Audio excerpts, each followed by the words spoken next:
Harold Jensen had learned something most people never figure out. The cold doesn't kill you all at once. It takes you piece by piece. First, your fingers go numb, then your toes. Then your thoughts start moving slower, like honey in January, and by the time you realize you're in trouble, you're already too far gone to do anything about it. He was 73 years old, and he'd been watching the cold his whole life.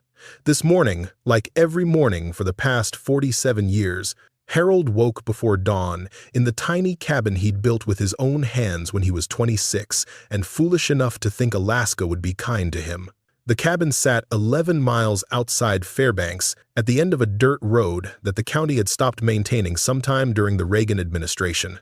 No one came out this way unless they were lost or looking for trouble, and Harold preferred it that way. He eased out of bed slowly, careful not to wake Mabel. She needed her sleep more than he did these days. Her arthritis had gotten worse since September, and the cold made everything harder for her.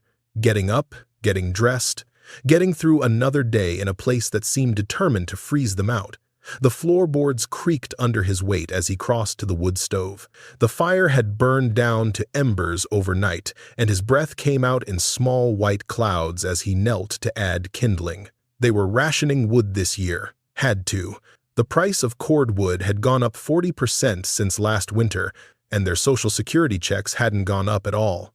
Harold had done the math 3 times, sitting at the kitchen table with a pencil stub and the back of an envelope. If they burned wood at the rate they'd burned it last year, they'd run out by February. If they cut back, if they kept the cabin just warm enough to survive, not warm enough to be comfortable, they might make it to March. March felt like a lifetime away. He got the fire going, then filled the kettle from the water bucket by the door. The bucket had a thin skin of ice on top, even though it sat inside the cabin. That was new. Last year, the inside water hadn't started freezing until December. The old weather radio on the shelf crackled with static as Harold turned the dial, searching for the morning forecast. The voice that came through was tinny and distant, like someone calling from another world, expecting temperatures to drop significantly over the next 2 weeks. The National Weather Service has issued a winter storm watch for interior Alaska. Residents are advised to check heating systems and stock emergency supplies. Overnight lows may reach 40 below zero. Harold turned off the radio.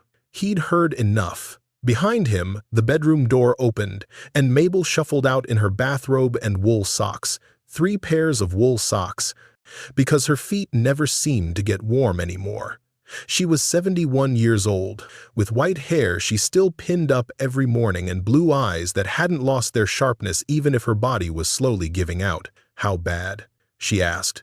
"Bad enough." She nodded and moved to the stove to warm her hands. They'd been married for 52 years, and they'd long since stopped needing many words to understand each other. Harold poured hot water into 2 cups, adding the last of the instant coffee, another thing they were rationing. "I've been thinking," Harold said, settling into his chair at the table. "That's usually trouble. I've been thinking about the cabin, about what we can do to make it hold heat better." Mabel wrapped her hands around her cup, absorbing the warmth. "We've caulked every crack, stuffed rags in every gap, put plastic over the windows. What else is there?" Harold was quiet for a moment. He'd been turning an idea over in his mind for weeks now. Something he'd read about years ago in a book about old Scandinavian building techniques. Something his father had mentioned once, back when Harold was a boy in Minnesota, before the family moved north chasing work that never quite materialized. "A second wall," he said finally. Mabel looked at him over the rim of her cup. "A what?" "A second wall. Built around the outside of the cabin, maybe 8 inches out from the logs. Pack the space between with hay and moss. Dead air, that's the secret. Dead air doesn't move, doesn't carry heat away. Like a thermos, but for a house." "Harold, we can barely afford firewood. Where are we going to get materials for another wall?" "I've got lumber stacked in the shed. Salvage wood I've been collecting for years. And there's plenty of hay in the old Miller barn. They abandoned that place 3 years ago, and no one's touched it since. Moss I can gather from the woods." Mabel set down her cup. "You're serious. We're not going to make it through this winter the way things are. You know it, and I know it. The wood won't last, the cabin's too drafty. Every year it gets a little harder, and this year, he shook his head. This year feels different, feels like the cold's got something to prove. She was quiet for a long moment, studying him with those sharp blue eyes that had seen him through every hardship they'd ever faced. The year the pipeline work dried up, the year they lost the baby. The only baby they'd ever conceived, 3 months before she was due. The year Harold's heart gave out, and the doctors said he'd never work again. Through all of it, Mabel had looked at him the same way, measuring, assessing, deciding whether to believe. How long would it take? She asked. If I work every day the weather allows, 2 weeks, maybe 3, and you think it'll help? I think it's our best chance. Mabel nodded slowly. Then, I guess you'd better get started. Before you continue listening, I'd love to know where in the world you're joining me from today. Drop a comment below. I read every single one. Now, back to Harold and Mabel. The settlement of Ridge Creek wasn't much to look at. A general store that doubled as a post office. A gas station that charged prices nobody could afford. A community center that hosted bingo on Tuesday nights and church services on Sunday mornings. Maybe 40 families scattered across the surrounding hills and valleys, most of them living in cabins, not much bigger than the Jensenses. Harold drove his old pickup into town that first morning, the engine complaining about the cold the whole way. He needed nails, his salvage wood was full of them, but most were rusted or bent beyond use. The general store had what he needed, if he could afford it.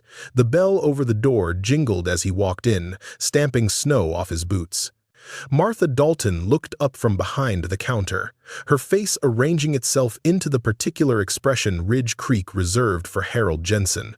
Part pity, part dismissal, like he was a stray dog that kept showing up no matter how many times you shooed it away. Morning, Harold. Cold one today. Getting colder. He made his way to the hardware section, such as it was, a single aisle of tools, nails, and odds and ends that hadn't changed since the store opened in 1974. He found the box of nails he needed and brought it to the counter, along with a roll of tar paper that had seen better days. Martha rang him up without comment, but as he counted out the bills, carefully, because every dollar mattered, the door jingled again and Carl Hendricks walked in. Carl was 45 years old, built like a refrigerator, and convinced he was the smartest man in Ridge Creek. He'd inherited his father's property 10 years ago and had been living off the rental income from 2 small cabins ever since. Never worked a real day in his life, as far as Harold could tell, but he talked like he'd built the whole valley with his bare hands. Well, Harold Jensen. Carl's voice carried that particular false friendliness that meant trouble was coming. Thought maybe you and Mabel had finally frozen solid out there. We were taking bets. Harold didn't respond. He pocketed his change and picked up his supplies. What's all that for? Carl nodded at the nails and tar paper. Don't tell me you're finally fixing that falling down shack of yours. Building project. Building project? Carl laughed, loud and theatrical.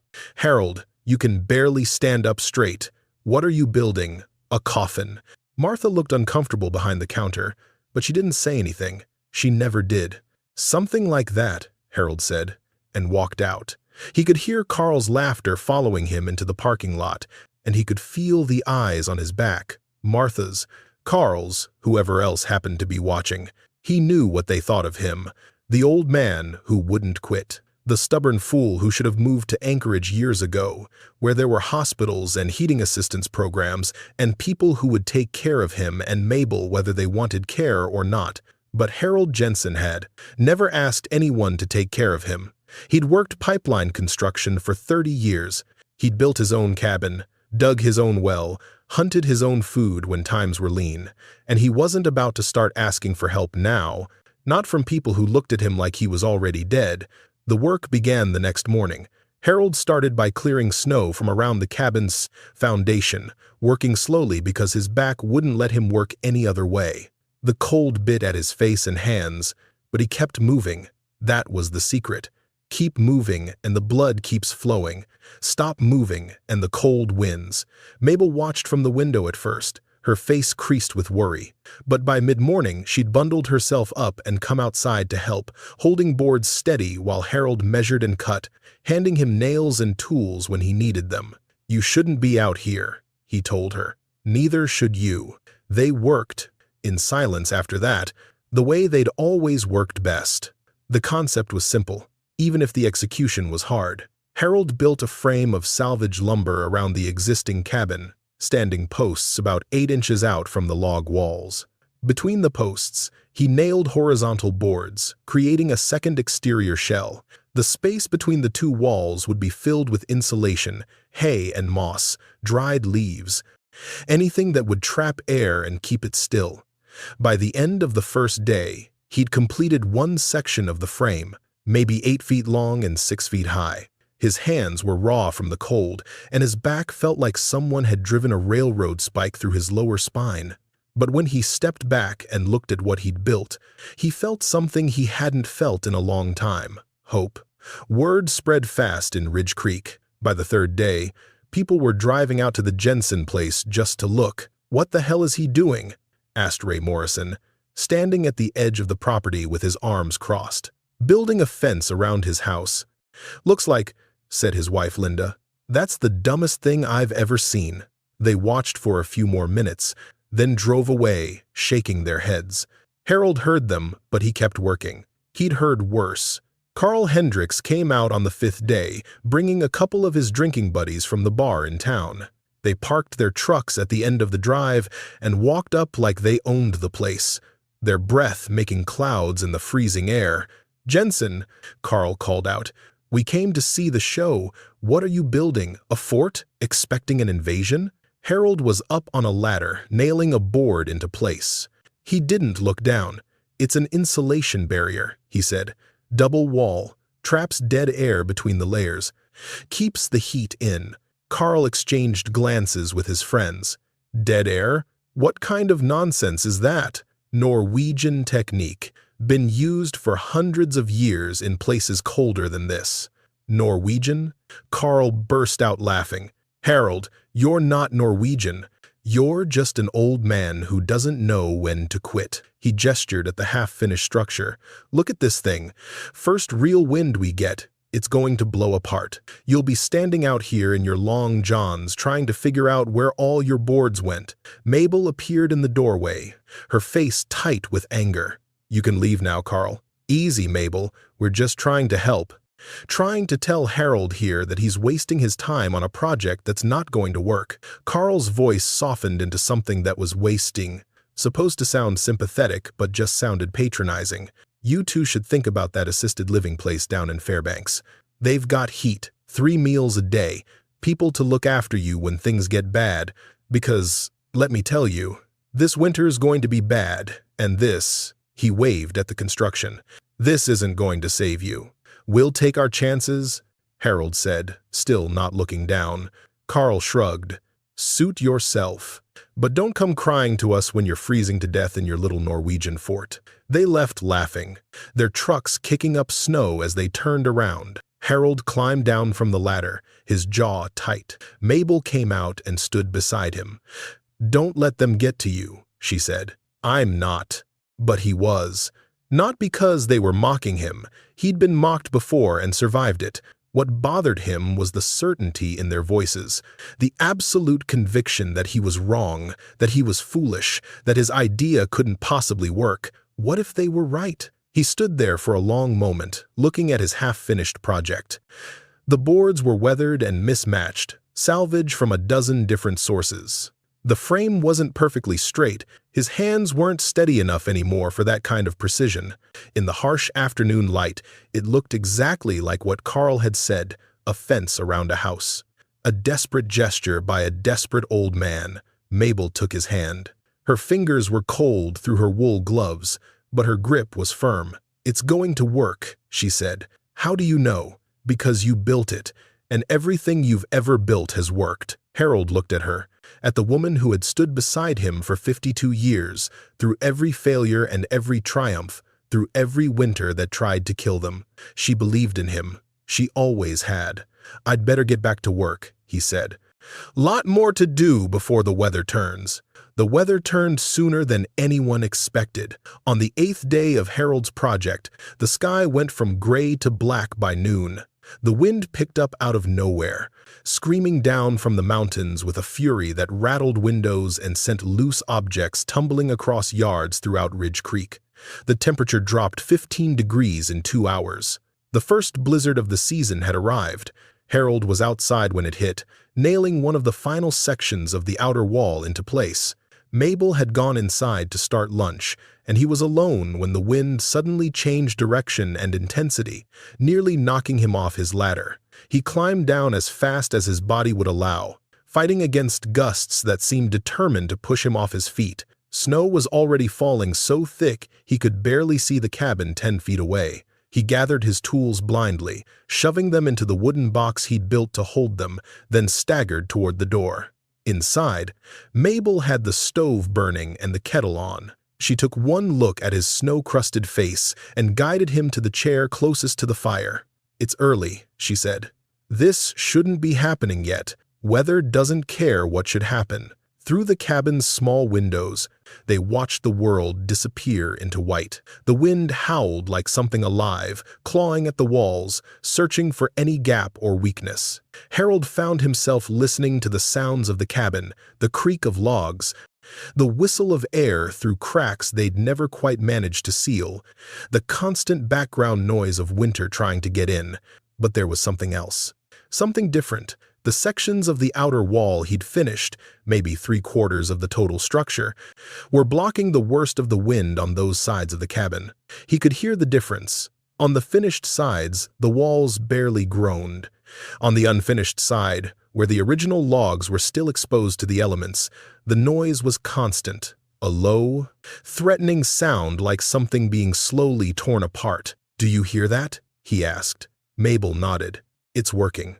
Not finished yet. Won't know for sure until it's done." "It's working," she repeated, more firmly this time. Harold looked at the door, at the small window beside it that showed nothing but swirling white.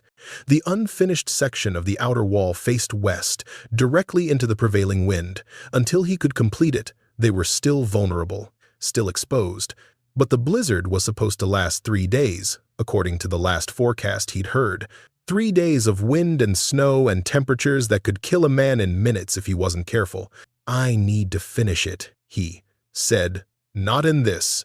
You'd die out there." He knew she was right, but he also knew that 3 days was a long time, and the cabin's weak point was exactly where the storm was strongest. They had firewood for now, but at the rate they'd have to burn it to compensate for the heat loss on the western wall, they'd use up their margin of safety before the blizzard ended. "I'll wait for a break in the wind," he said. "Storms like this usually have pauses, moments when it lets up. When that happens, I go out and work as fast as I can." "Harold, it's the only way, Mabel. You know it is." She was quiet for a long moment, her eyes searching his face. Then she nodded, slowly, the way she'd nodded at every dangerous decision he'd ever made. "I'll have hot coffee waiting," she said. "And dry clothes." They sat together as the blizzard raged outside, listening to the different sounds of the finished and unfinished walls, waiting for the storm to show them a moment of mercy. It would be a long 3 days. If Harold and Mabel's determination is already pulling at your heart, please hit that subscribe button and stay with me. The first break came 18 hours into the storm.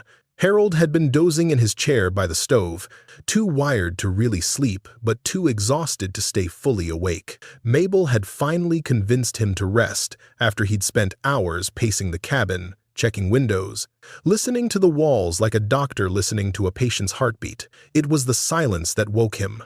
Not complete silence. The wind was still there, still pushing against the cabin, but it had dropped from a scream to a moan, and the snow had thinned enough that he could see the outline of trees through the window. He was on his feet before he was fully conscious, reaching for his coat. "Harold." Mabel's voice came from the bedroom doorway.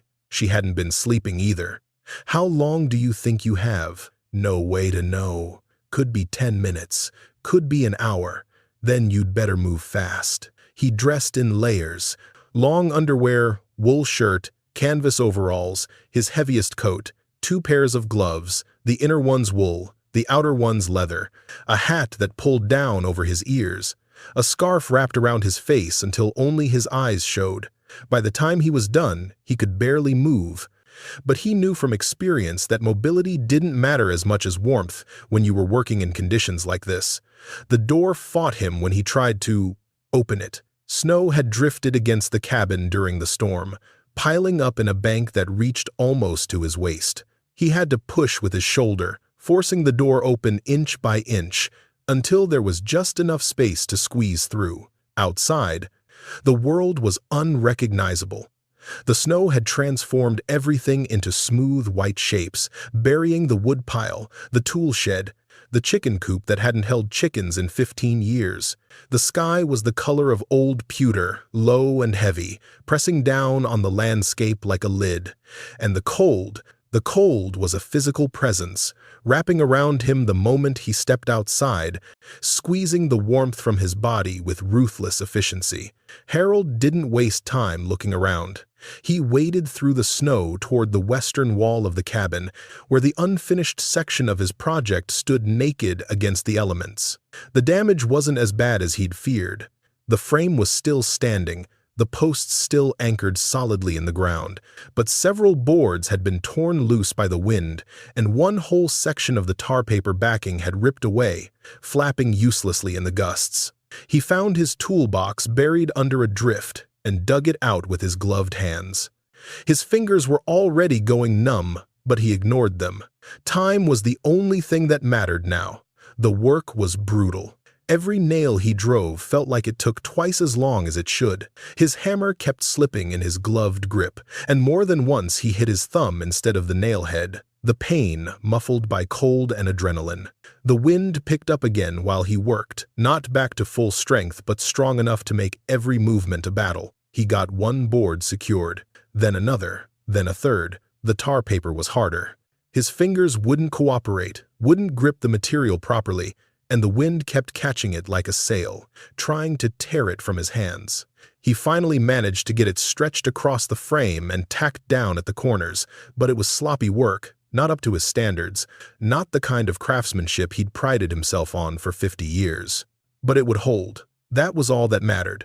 By the time he'd finished the most critical repairs, his body was screaming at him to stop. His back had seized up somewhere around the second board, and now every movement sent bolts of pain shooting down his legs. His face was numb where the scarf had slipped, and he couldn't feel his feet at all. But the wall was mostly complete now. Not perfect. He'd have to come back and finish the insulation layer, pack the space with hay and moss, but the structure was there. The wind was hitting the outer boards instead of the cabin logs, and even standing outside in the teeth of the storm, Harold could feel the difference. He made it back inside just as the wind picked up again, the brief calm already giving way to renewed fury. Mabel was waiting with hot coffee and a blanket warmed by the stove. She didn't say anything, didn't need to. She just guided him to his chair and started peeling off his frozen layers, her hands gentle but efficient, the hands of a woman who had done this 100 times before. "It's done?" she asked, mostly. "Need to pack the insulation still, but the frame's up, the barrier's in place." She nodded and pressed the warm cup into his shaking hands. They sat together as the storm raged on, listening to the walls. And now, for the first time, both sides of the cabin sounded the same. The deep, muffled quiet of wind hitting something and being turned away. The desperate whistling through cracks had stopped. The constant low moan of logs under pressure had faded to nothing. "It's warmer," Mabel said quietly. "Can you feel it? It's actually warmer." Harold could feel it. The stove was burning at the same rate it had been all day, but the cabin's temperature had climbed noticeably. The water bucket by the door, which had been growing a fresh skin of ice every few hours, was still liquid, and when he held his hand up near the western wall, the wall that had been bleeding heat for days, he felt nothing. No draft, no cold spot. Just stillness. "Dead air," he murmured. "What? That's what's in the gap now. Dead air. Doesn't move, doesn't conduct heat, just sits there, like a blanket wrapped around the whole cabin. Mabel smiled, the first real smile he'd seen from her in weeks. A blanket you built. We built, he corrected. Couldn't have done it without you holding those boards. She reached over and took his hand, her fingers warming against his. They sat like that for a long time, two old people in a tiny cabin in the middle of nowhere, listening to the storm that couldn't quite reach them anymore. The blizzard lasted another 2 days. When it finally broke, Ridge Creek looked like it had been hit by a bomb made of snow. Drifts had swallowed cars up to their windows. The road into town was impassable. Power lines were down throughout the valley, and the few homes that relied on electric heat were already in trouble. Harold spent those 2 days finishing what he'd started. He packed the gap between the walls with hay he'd stockpiled from the Miller barn, stuffing it tight into every space until not a sliver of daylight showed through. He added layers of dried moss on top of the hay, nature's insulation, used by people in cold climates for thousands of years. He sealed the joints where the outer wall met the roof with a mixture of mud and sawdust that would freeze solid and stay that way until spring. By the time he was done, the cabin looked strange. There was no denying it. The outer wall added an awkward bulk to the structure, making it look like a cabin wearing an oversized coat. The mismatched boards and weathered lumber gave it a patchwork appearance, and the tar paper patches flapped slightly in the wind, creating a sound like distant applause. But inside, the transformation was undeniable. The morning after the blizzard ended, Harold woke to something he hadn't experienced in years: warmth. Real warmth, not the desperate temporary heat that came from burning wood faster than you could afford, but a steady, comfortable temperature that seemed to wrap around him like an embrace. He checked the thermometer he kept nailed to the wall by the door. 58 degrees inside the cabin, and outside, according to the radio, it was 17 below zero. "Mabel," he called, "come look at this." She shuffled out from the bedroom, still in her nightgown, her breath not making clouds anymore because the air in the cabin was warm enough that breath stayed invisible. 58 degrees, Harold said, pointing at the thermometer, "and we burned less wood last night than we usually burn in 4 hours. Mabel stared at the thermometer like it was telling her she'd won the lottery. Then she looked at Harold, her eyes bright with something he hadn't seen in a long time. "You did it," she whispered. "The wall did it, the dead air, just like I told them it would. They're going to feel pretty foolish when they see this." Harold shook his head. "They're not going to see it. They're not going to come out here and admit they were wrong. That's not how people work." But he was wrong about that, because the blizzard was just the beginning, and what came next would change everything. Now, if you've been with me this far, I'm curious. Have you ever had a moment where everyone doubted you, but you trusted your instincts anyway? I'd love to hear your story in the comments. Let's continue. The week after the blizzard was what Alaskans called a breather, a period of relative calm between storms, when temperatures hover around zero and the sky goes that particular shade of blue that only exists in the far north. People dug out their vehicles, cleared their driveways, checked on neighbors. Nobody checked on the Jensens. Harold hadn't expected them to. He'd lived in Ridge Creek long enough to know how things worked. The community looked after its own, and the Jensens had never quite been considered part of that inner circle. They'd moved here from Minnesota 50 years ago, and in Ridge Creek terms, that made them newcomers, outsiders, people who hadn't earned the right to be worried about. It stung, but Harold had made his peace with it long ago. He had Mabel, he had his cabin, he had his pride. That was enough. The breather lasted 5 days. Then the radio started talking about what was coming next, and Harold felt something cold settle in his chest that had nothing to do with the temperature. Unprecedented Arctic air mass moving down from the Beaufort Sea. Forecasters are calling this a generational cold event. Temperatures may drop to 50 below zero or colder. Wind chill values could reach 70 or 80 below. This is a life-threatening situation. All residents of interior Alaska are urged to take immediate precautions. Harold turned off the radio and looked at Mabel. 50. Below, he said. I heard. Maybe colder. She nodded slowly. Will the wall hold? It was the question Harold had been asking himself since he'd heard the forecast. Everything he'd read about double wall construction suggested it would work. The principle was sound, the physics were solid. But theory and practice were different things, and he'd never tested his design against conditions this extreme. I don't know, he admitted. I think so, but I don't know for sure. Mabel absorbed this information with the calm practicality that had gotten her through 71 years of hard living. Then we'd better prepare for the worst and hope for the best. They spent the next 3 days getting ready. Harold brought in extra firewood, stacking it along the interior walls where it would stay dry and add another layer of insulation. Mabel cooked everything that might spoil and stored it in containers outside the door, where the cold would keep it frozen better than any refrigerator.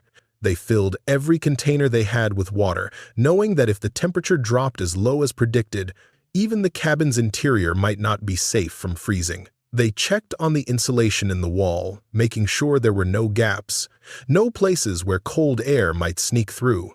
Harold added extra hay to a few spots that seemed thin and reinforced the tar paper in places where the wind had loosened it during the blizzard. And then they waited. The cold snap hit on a Tuesday night. Harold was sitting by the stove, reading an old paperback western by lamplight when he felt it. A change in pressure, a subtle shift in the quality of the silence outside. He set down his book and went to the window. The sky was clear, so clear that the stars seemed close enough to touch, crowding together in dense clusters that blazed against the blackness. The aurora borealis was out, great curtains of green and purple light rippling across the horizon. It was beautiful, the kind of sight that made people travel thousands of miles to see. It was also deadly. Clear skies in Alaska mean no cloud cover. No cloud cover means nothing, holding in whatever heat the Earth has absorbed during the day. And in December, with the sun barely clearing the horizon for a few hours, there wasn't much heat to begin with. Harold checked the outside thermometer, the one he kept mounted on a post near the woodpile. The red line had dropped below the lowest mark on the scale. He went back inside and added wood to the stove. Then he woke Mabel. "It's happening," he said. "The cold's here." They sat together through that first night, not sleeping, barely talking, just listening to the cabin around them. The walls creaked as the wood contracted in the cold, a sound Harold knew well, had heard every winter for 47 years. But tonight the creaking came only from the inner walls, the original logs. The outer wall, his wall, was silent. By midnight, the cold had intensified to the point where Harold could hear a strange, high-pitched keening sound, the sound of air itself seeming to protest the temperature. The fire in the stove burned fiercely, consuming wood at a rate that would have terrified him a month ago. But inside the cabin, the temperature held steady. 54 degrees, not warm by most standards, but warm enough, survivable, safe. "It's holding," Mabel said, her voice hushed with something like wonder. "Harold, it's holding." He nodded, not trusting himself to speak, because he could feel it now, the truth of what he'd built. The outer wall was taking the worst of the cold, absorbing it, stopping it before it could reach the cabin itself. The dead air in the gap was doing exactly what he'd promised, acting as a barrier, a buffer, an invisible shield against the deadly temperature outside. They made it through that first night, and the second, and the third. On the fourth morning of the cold snap, Harold heard something he hadn't heard in years. A vehicle on his driveway. He went to the window and saw a pickup truck struggling through the snow, its headlights cutting through the pre-dawn darkness. Behind it came another truck, then another. By the time the first vehicle reached the cabin, there were 5 trucks in a line, their exhaust plumes rising white against the black sky. Harold pulled on his coat and stepped outside, squinting against the cold that immediately attacked his exposed skin. The first person out of the first truck was Carl Hendricks. He looked terrible. His face was raw and wind-burned, his eyes red-rimmed and exhausted. He was wrapped in every piece of clothing he seemed to own, layers upon layers that made him look twice his normal size, and he was shivering, a deep, uncontrollable shivering that came from cold that had gotten down into the bones and refused to leave. "Jensen," Carl said, his voice cracking. "Please, we need help." Behind him, car doors were opening. People were climbing out, men, women, children. Harold recognized faces from town, from the general store, from the community center, people who had laughed at him, people who had called him a fool, people who were freezing to death. "What happened?" Harold asked. Carl's face twisted with something that might have been shame. "The heating. Nothing's working. Furnaces can't keep up. Wood stoves aren't enough. The cold, it's getting inside everywhere. Inside our walls. Inside our clothes.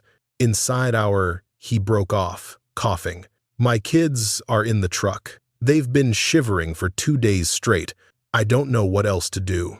Harold looked past Carl to the other vehicles, where pale faces peered out through frosted windows. He saw Martha Dalton from the general store, her usually pinched expression replaced by naked fear.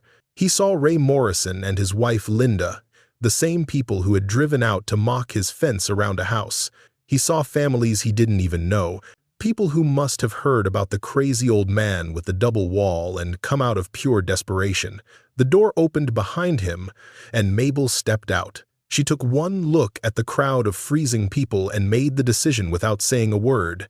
"Get them inside," she said. "All of them. Now." They came in waves, 15 people, then 20, then more. The cabin that had seemed too small for 2 people somehow absorbed them all, bodies pressing together for warmth, children sitting on parents' laps, strangers becoming intimates out of pure necessity. Mabel put water on to boil. Harold stoked the fire until it roared. People shed their outer layers and piled them in corners, making room for more bodies, more desperate souls fleeing the cold that had turned their own homes into tombs.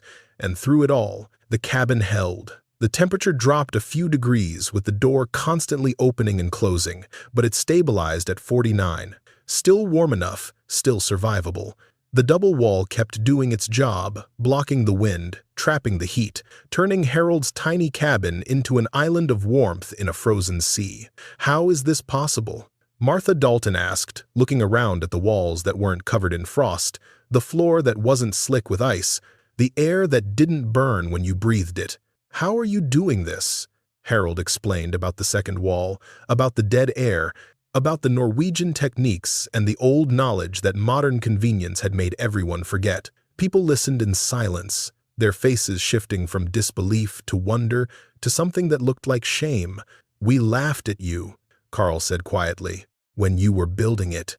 We said it would never work. I remember. And now," Carl's voice broke, "now you're saving our lives." Harold looked at the man who had mocked him, at the faces of all the people who had dismissed him as a foolish old man who didn't know when to quit. He could have said something cutting, could have reminded them of every insult, every joke, every time they'd made him feel small and worthless. But Mabel caught his eye from across the room, and he saw in her face what she was thinking, what she was asking him to be. "The wall's not mine," Harold said finally. "It belongs to whoever needs it, always has." He spent the rest of that day teaching, explaining how the double wall worked, why the dead air mattered, where to find materials and how to put them together. People took notes on the backs of envelopes, on scraps of paper, on their own hands when nothing else was available. They asked questions, real questions, serious questions, and Harold answered every one. By nightfall, the cabin held 32 people, and the temperature outside had dropped to 53 below zero. Inside, warmed by bodies and fire and the wall that Harold Jensen had built when everyone said it couldn't be done, it was 41 degrees warmer than the frozen hell outside, and it stayed that way through the longest night any of them had ever known. The cabin breathed with 32 souls. Harold had never seen anything like it. His small home transformed into something between a refugee camp and a church sanctuary. Bodies were everywhere, arranged with the careful efficiency of people who understood that space meant survival. Children slept in piles like puppies, their small bodies generating heat that their parents gratefully absorbed. Couples sat with their backs against the walls, heads drooping with exhaustion but refusing to fully sleep. The elderly, and Harold noted with grim humor that he and Mabel were far from the oldest people present, had been given spots closest to the stove, where the warmth was strongest. Mabel moved through the crowd like she'd been hosting 30 people her entire life. She kept the kettle going, producing cup after cup of weak tea that she stretched with hot water when the leaves ran out. She found blankets where no blankets should have existed, pulling them from closets and chests that Harold had forgotten they owned. She settled arguments between children with a look and calmed, frightened mothers with a touch on the shoulder. She was magnificent. "You should rest," Harold told her around midnight, catching her arm as she passed with another armload of blankets. "So should you." "I'm serious, Mabel. My heart is fine." She looked at him with those sharp blue eyes, and he saw something in them he hadn't seen in years. Purpose, joy, life. "This is the most useful I've felt in a decade, Harold. Don't you dare try to take that from me." He let her go, watching her disappear into the crowd of people who needed her. And he understood suddenly what had been killing them both all these years. Not the cold, not the poverty, not the aching joints or the failing bodies. Loneliness. They'd been dying of loneliness, and they hadn't even known it. The first crisis came around 2 in the morning. Harold had been dozing in his chair when a commotion near the door jerked him awake. A man was trying to leave, one of the younger ones, maybe 30, with a wife and 2 small children huddled in the corner. "I have to check on the house," the man was saying, struggling against the hands trying to hold him back. "The pipes. If the pipes freeze—" "Your pipes are already frozen," Carl Hendricks said, his voice rough but firm. "They froze 12 hours ago, same as everyone else's. But my tools, my equipment, everything we own is in that house, and it'll still be there when this breaks. But you won't be if you go out in this." The man, Harold thought his name might be Peters, one of the families that had moved to Ridge Creek a few years back, looked around wildly. His eyes were too bright, his movements too jerky. Harold recognized the signs. Panic, the kind that came when a man felt helpless and couldn't stand it. Harold pushed himself up from his chair and made his way through the crowd. "Son," he said quietly, putting a hand on Peter's shoulder. "What's your name?" "David. David Peters." "David, look at me." Harold waited until the younger man's frantic eyes focused on his face. "I know what you're feeling right now. I know you want to do something, fix something, make it right. That's what men do when their families are in danger." David nodded jerkily. "But the bravest thing you can do right now is nothing. Stay here, keep your wife warm. Let your children sleep without seeing their father walk out into the cold and not come back." Harold squeezed his shoulder.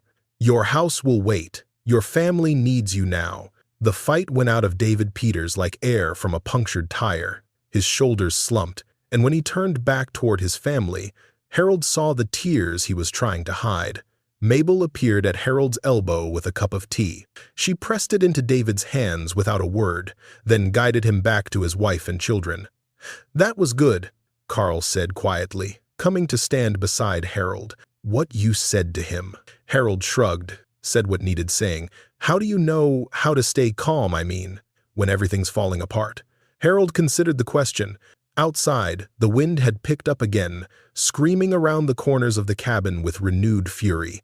The outer wall groaned slightly, the first sound it had made all night, and Harold felt a flicker of concern before the groaning stopped. "Experience, I suppose," he said finally.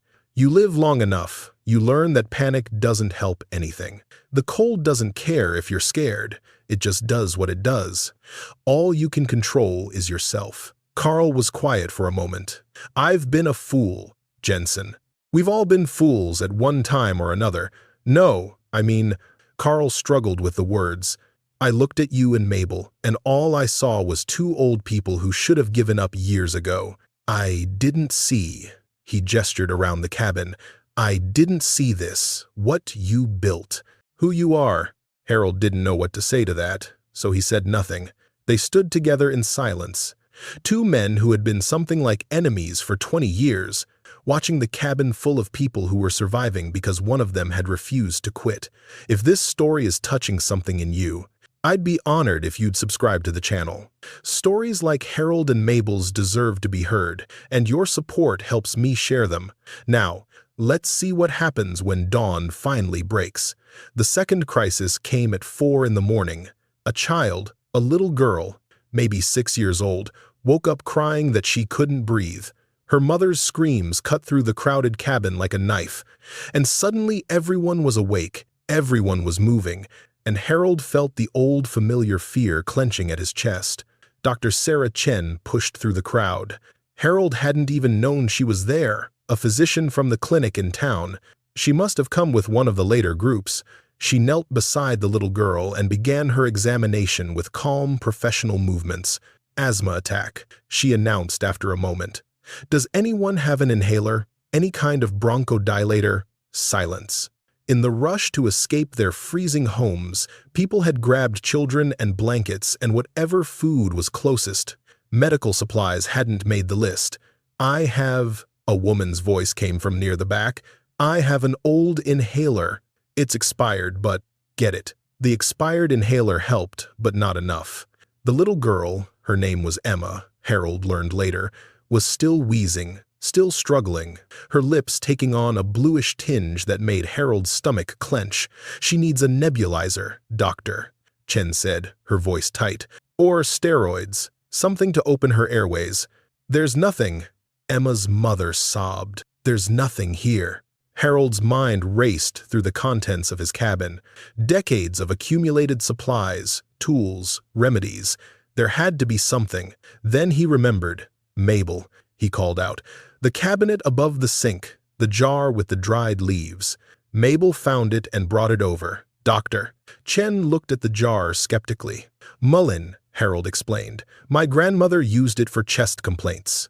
You steep it in boiling water and breathe the steam. That's folk medicine. It's what we have, doctor." Chen hesitated for only a moment. Then she nodded. "Get me boiling water," and a towel to make a tent over her head. They worked together, the physician and the old man with his grandmother's remedies.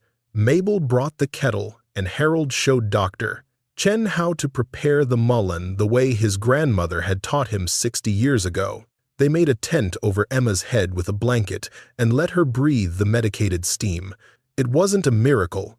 The little girl didn't suddenly bounce up, fully healed, but her breathing eased. The blue tinge faded from her lips, and when she finally fell asleep in her mother's arms, her chest rose and fell with something approaching normalcy. "Where did you learn that?" Dr. Chen asked Harold afterward, washing her hands in water that Mabel had heated on the stove. "My grandmother. She was a healer in the old way. Herbs and roots and things people have forgotten. She came over from Norway when she was 16, brought all that knowledge with her. The double wall, the mullein. It's all from the same source?" Harold nodded. "Old ways. Things people figured out over centuries because they had to. Modern life made us forget." Dr. Chen looked around the cabin, at the walls that were keeping them all alive, at the jar of dried leaves that had helped a little girl breathe. "Maybe we shouldn't have forgotten," she said. The night crawled toward dawn. Harold moved through the cabin in slow circuits, checking on people, checking on the walls, checking on the fire that Mabel kept burning with the steady expertise of a woman who had been keeping fires alive for 50 years. The outer wall continued to hold, absorbing the worst of the cold, protecting them all with the simple physics of dead air and hay and moss. Around 5 in the morning, the wind dropped suddenly. The silence was almost shocking after hours of constant howling. Harold went to the window and looked out. The sky was still dark, but there was a quality to the darkness that suggested dawn wasn't far off. The aurora had faded, replaced by a scatter of stars that seemed to pulse with cold light. The thermometer outside read 58 below zero, 58 below. Harold had lived in Alaska for half a century, and he'd never seen it that cold. That was the kind of temperature that killed car batteries in minutes, that turned exposed skin to frostbite in seconds, that could crack trees like gunshots as the sap froze and expanded. And inside his cabin, surrounded by 31 other people, it was 41 degrees warmer. "Harold," Mabel's voice came from behind him. "Look," he turned. She was pointing at something near the far wall, a spot where the wallpaper had peeled away years ago, exposing the bare logs beneath. Normally, in cold like this, those logs would be rimed with frost on the inside, weeping moisture that froze as soon as it touched the wood. But the logs were dry, completely dry. The double wall was working so well that the cold wasn't even reaching the original structure anymore. "I'll be damned," Harold whispered. "I'd rather you weren't," Mabel said, smiling. "We've got too much to do." Dawn came slowly, the way it always did in December, a gradual lightening of the sky from black to gray to the pale blue of a winter morning. People stirred, stretched, began to remember where they were and why.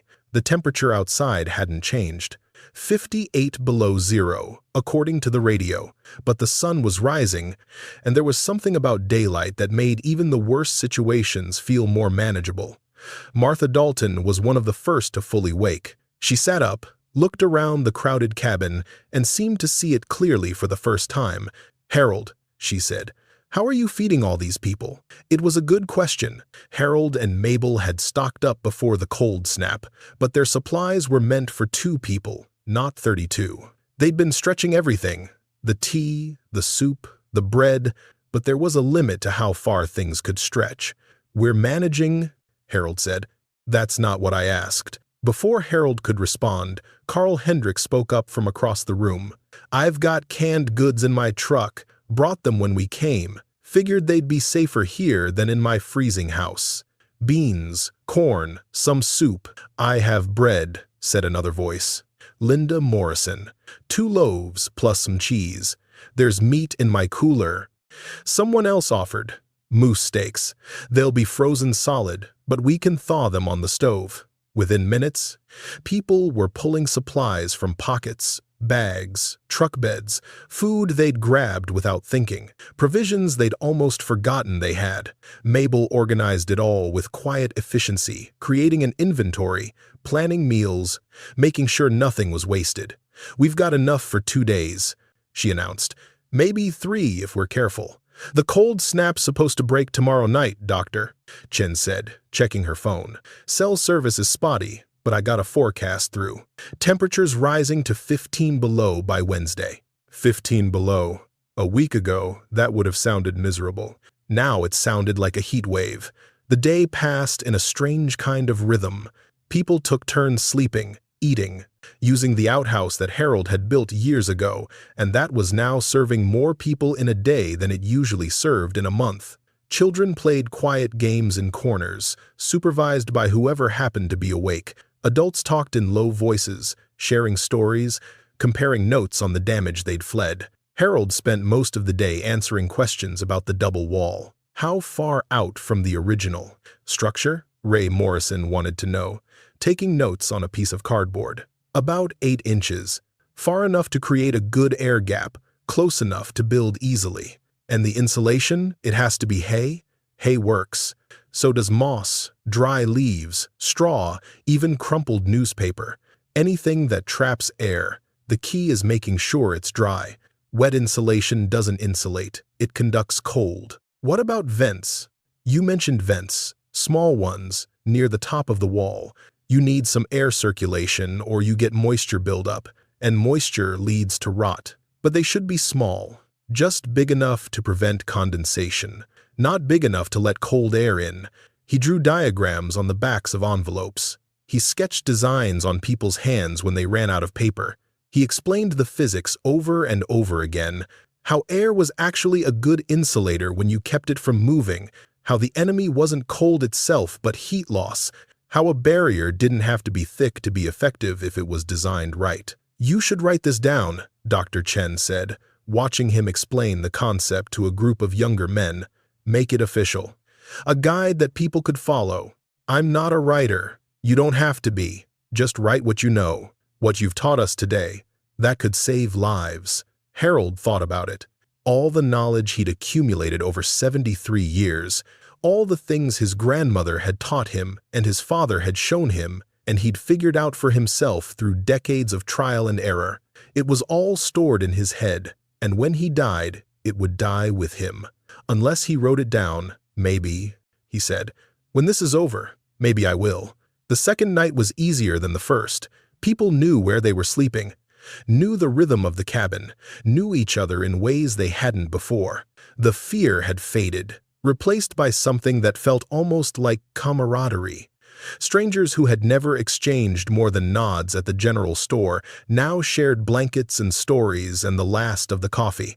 Harold sat by the stove, too tired to sleep, but too keyed up to relax. The fire crackled softly, and beyond the walls, the cold waited with patient malevolence. Mabel settled into the chair beside him, moving slowly. The past 2 days had taken a toll on her. He could see it in the shadows under her eyes, the way she held her left arm close to her body. But when he looked at her face, he saw the same thing he'd seen that first night. Purpose, joy, life. "We did it," she said softly. "We're going to make it through. Looks like it. I wasn't sure, you know. When you started building that wall, I believed in you. I always believe in you. But I wasn't sure it would work." Harold took her hand. Her fingers were warm, and that small fact felt like a miracle. "Neither was I. Not really." "Then why did you do it?" He thought about the question, thought about the long years of scraping by, of being dismissed, of watching the world change around them while they stayed stubbornly the same. "Because I had to do something," he said finally. "Because sitting still and waiting to die isn't living. Because even if it didn't work, at least I would have tried." Mabel squeezed his hand. "That's why I married you, Harold Jensen, 52 years ago, and I've never once regretted it." They sat together in silence, watching the fire burn, listening to the sounds of 30 other people breathing in their home. It was the best night of Harold's life. The cold broke on Wednesday afternoon, exactly when the forecast had predicted. Harold was outside, the first time he'd ventured out in 3 days, checking the condition of the double wall. The temperature had climbed to a mere 22 below zero, and after what they'd been through, it felt almost balmy. The wall had held beautifully. Some of the tar paper had torn loose in spots, and there were areas where the hay had settled and would need to be topped up, but the structure itself was sound. The boards were still tight, the posts still anchored, the barrier still intact. One by one, people began to leave. They emerged from the cabin, blinking in the daylight, their faces marked with exhaustion, but also something else: relief, gratitude, and for many of them, shame. Carl Hendricks was one of the last to go. He stood on the porch, looking at the double wall, shaking his head slowly. "I'm going to build one," he said, "soon as I can get materials, exactly like you showed me. I hope you do." "And Jensen," Carl hesitated, struggling with words that didn't come naturally to him. "I'm sorry for everything I said, everything I thought. You're a better man than I gave you credit for." Harold could have said something gracious, could have brushed off the apology, pretended the years of mockery hadn't hurt. Instead, he just nodded. "Build the wall, Carl.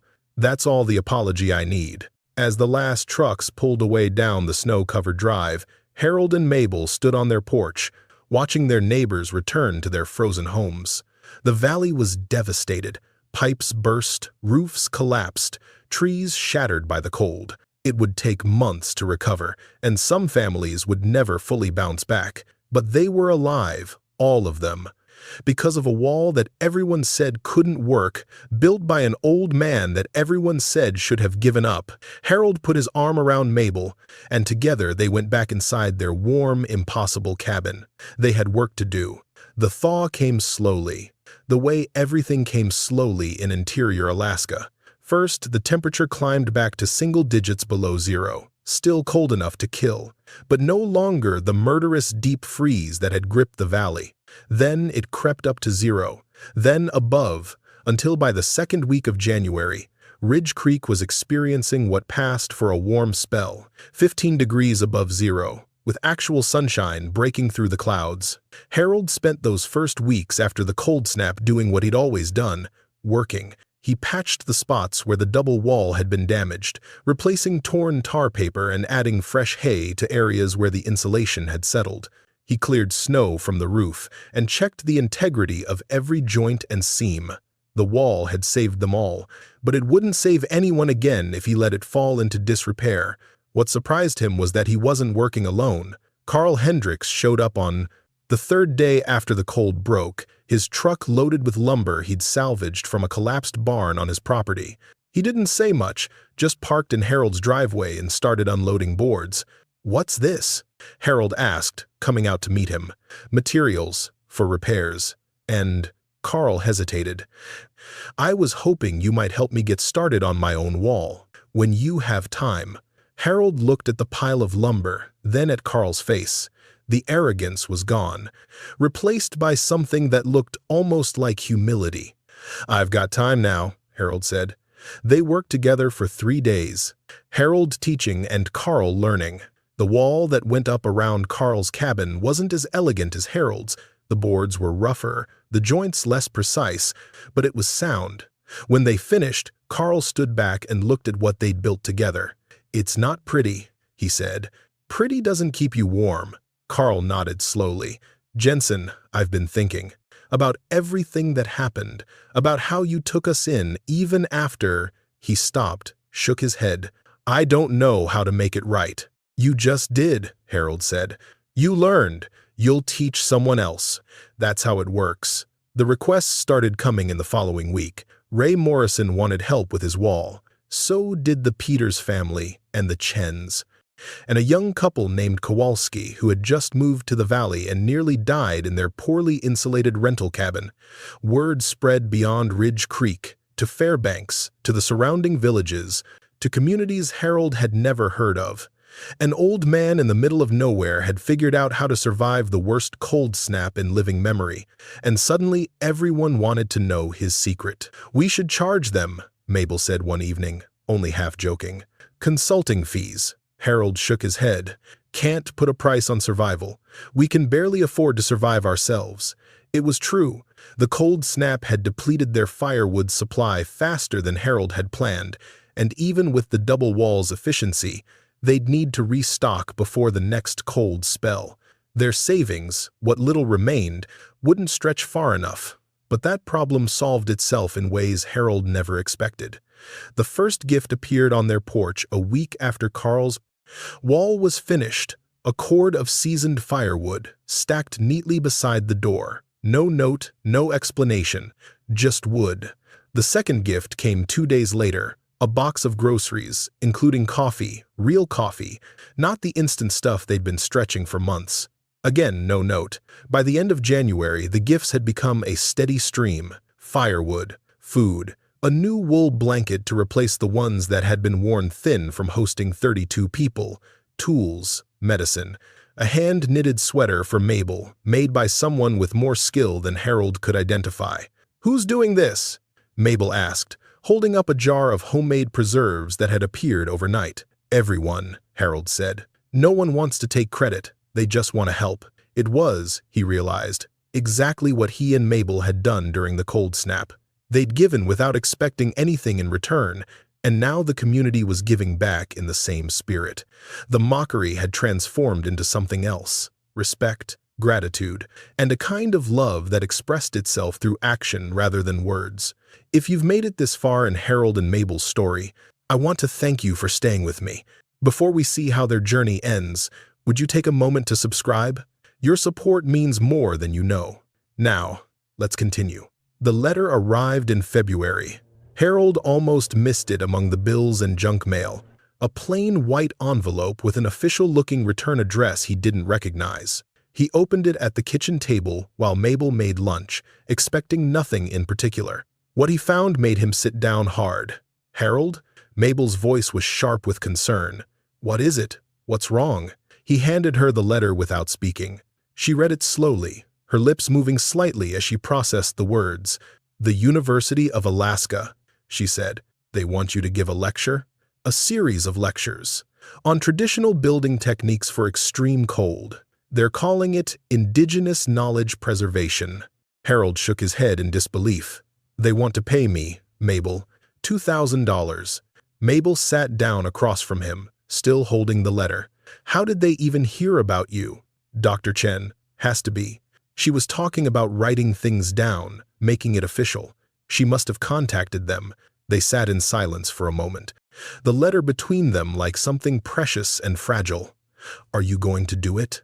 Mabel asked. Harold thought about standing in front of a classroom full of young people, trying to explain things he'd learned from his grandmother and his father, and decades of living close to the edge of survival.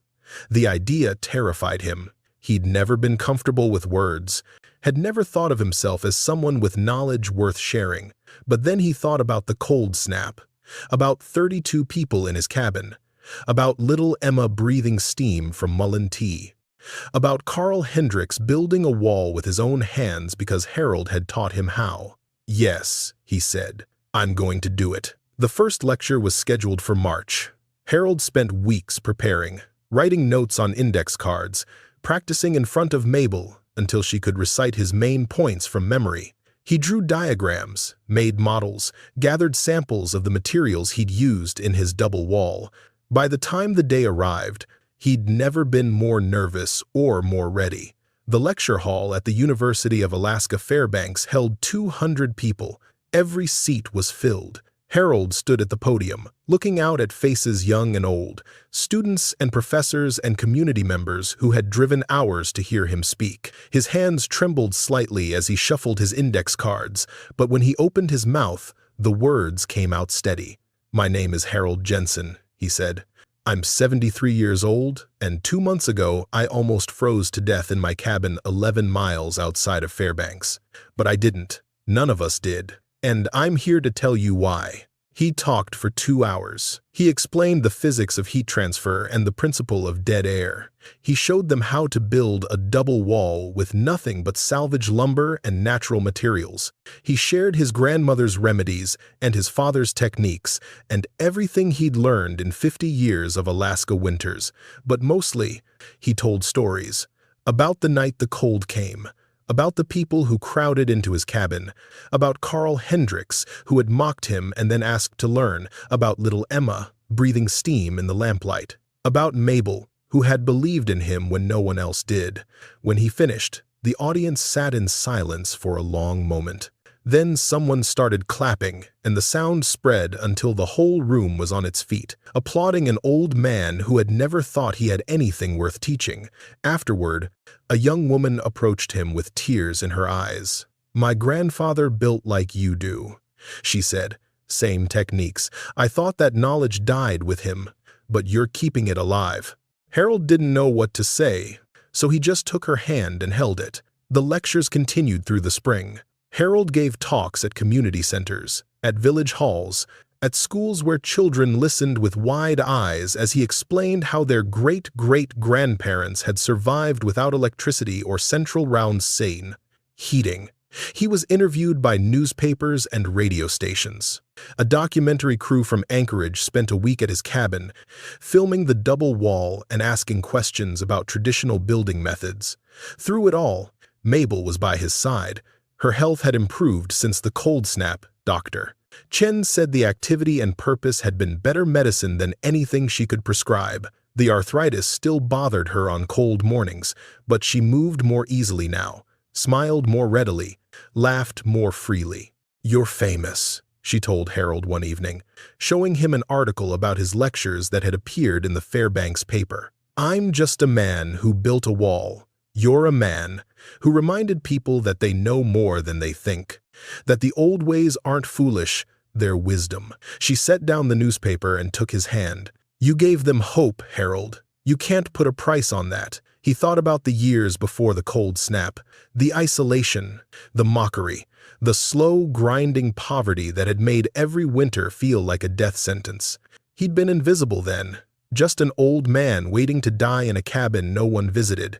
Now he had purpose. Now he had community. Now he had something to leave behind. The summer brought changes Harold hadn't anticipated. The university offered him a permanent position, not as a professor, nothing that formal, but as a traditional knowledge consultant who would advise students and faculty on historical building techniques.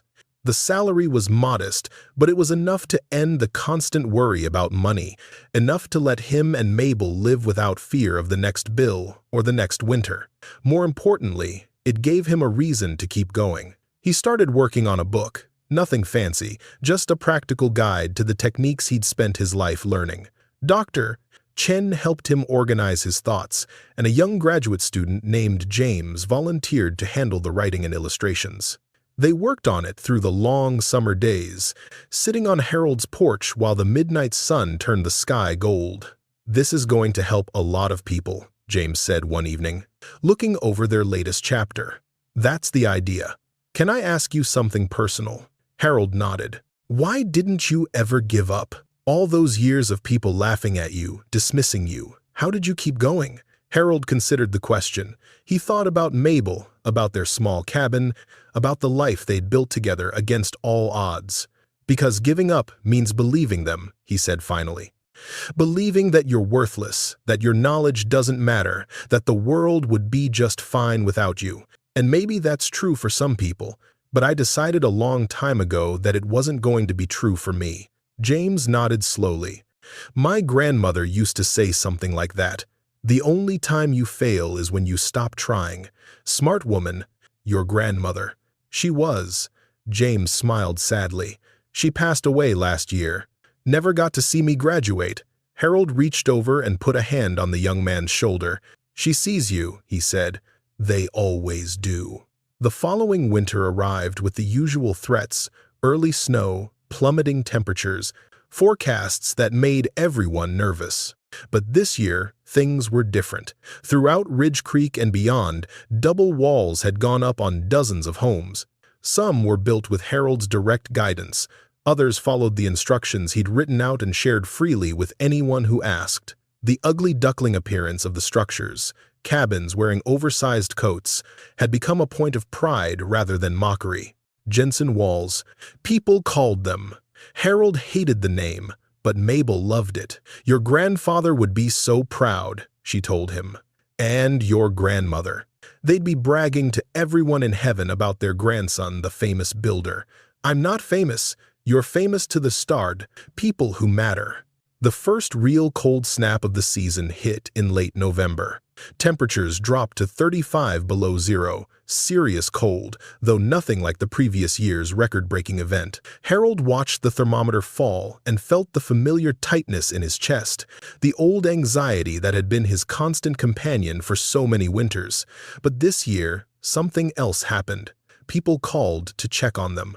Trucks stopped by with firewood, with food, with company. The isolation that had defined their lives for so long had been replaced by connection. They weren't invisible anymore. They weren't alone. On the anniversary of the Great Cold Snap, Ridge Creek held a community dinner. It was Carl Hendricks's idea, a way to honor what they'd survived and to celebrate the people who had saved them. The community center was decorated with photographs from that terrible week. The frozen trucks, the snow-buried houses, the grateful faces of people crowded into the Jensen cabin. Harold and Mabel were the guests of honor. They sat at a long table at the front of the room, surrounded by every person who had sheltered with them during the cold. Little Emma, now 7 years old and healthy, presented them with a handmade card. Her parents stood behind her, their eyes wet with gratitude. Carl Hendricks gave a speech, awkward and halting, but sincere. "A year ago, I thought Harold Jensen was a fool," he said. "I laughed at his wall. I said it would never work. I was wrong." He paused, collecting himself. "Harold and Mabel didn't just save our lives. They taught us how to save ourselves. They showed us that the old ways have value, that community matters, that kindness isn't weakness. It's the strongest thing there is." He raised his glass. "To Harold and Mabel Jensen, the best neighbors anyone could ask for." The room echoed with the toast, and Harold felt Mabel's hand slip into his. He looked at her, at the woman who had believed in him for 52 years, who had stood beside him through every hardship, who had helped him build something that would outlast them both. "I love you," he whispered. "I know," she whispered back. "I love you too." The book was published in the spring. It was called Building for Cold, Traditional Techniques for Extreme Weather. and it featured Harold's name on the cover alongside James's, who had done most of the actual writing. The publisher was a small university press that specialized in practical guides for rural living, but somehow the book found its way to people who needed it. Harold received letters from all over, from Alaska, from Canada, from Scandinavia and Russia, and anywhere else the cold was a serious threat. People sent photographs of double walls they'd built using his instructions, stories of winters they'd survived because of techniques they'd learned from his book. One letter came from a village in northern Finland, written by an elderly woman who said the book had reminded her of her grandmother's teaching. "We had forgotten," she wrote. "Your book helped us remember." Harold kept that letter in his desk, taking it out when he needed to remember why the work mattered. "Thank you for staying with me through Harold and Mabel's story. If it's touched your heart, I'd be grateful if you'd share it with someone who needs to hear it today." Now, let me tell you how their story ends. The following year, when Harold was 75 and Mabel was 73, they celebrated their 54th wedding anniversary. It wasn't a big celebration, just a dinner at home with close friends. The kind of gathering that would have been unthinkable a few years earlier when they'd had no friends to speak of. Carl and his wife came, and Dr. Chen and James, the graduate student, and a dozen others who had become part of their extended family. After dinner, Harold and Mabel sat on their porch, wrapped in blankets against the October chill. The double wall rose around them, solid and reliable, a barrier against the cold that would protect them for as long as they needed protecting. "Do you remember what you said to me?" Mabel asked. "The day you decided to build the wall?" Harold thought back to that morning, 2 years ago now, when he'd been sitting at the kitchen table with a pencil stub and the back of an envelope, trying to figure out how to survive another winter. "I said it was our best chance. You said home isn't a place. It's what we build together," Mabel smiled. "You were right about all of it." Harold looked at the woman he'd loved for more than half a century, at the cabin he'd built with his own hands, at the wall that had saved them and everyone around them, at the life they'd created against all odds. "I was scared," he admitted, "every day. Scared it wouldn't work, scared we'd lose everything. But you did it anyway. What choice did I have? The cold doesn't care."